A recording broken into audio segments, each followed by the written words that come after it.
So guys, may ituturo ako sa inyong bagong cheat sa Mobile Legends na mayroong damage hack. So ilalagay ko na lang pala sa description yung link niya guys. Saka yung password guys, nasa video din guys. So hanapin natin download. View. So ito na nga pala yun guys. Sa video ko ilalagay yung password niya guys.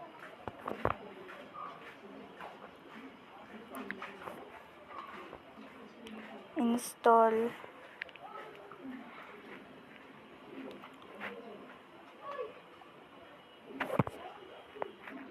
Then done. Then para makuha natin yung username and yung password niya guys, pag inopen natin, click natin tong username then password. So kailangan natin ilagay dyan yung password na nilagay ko kanina. So okay lang natin siya. Click nyo yung the archiver text. Then ito yung username and password niya. Copy nyo lang yan, then yung password niya yun. Tapos hanapin nyo in-install natin kanina ito. Open nyo lang. Then okay.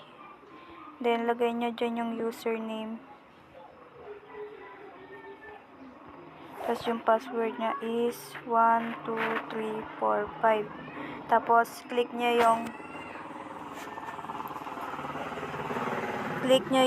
login. Click nyo yung login guys.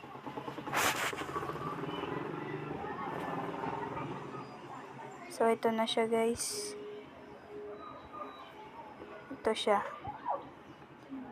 Tapos pwede nyo nang i-open dyan yung Mobile Legend nyo. Tapos meron din siyang anti-ban guys.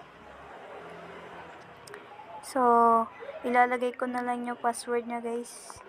Hanggang dito na lang guys. Bye bye.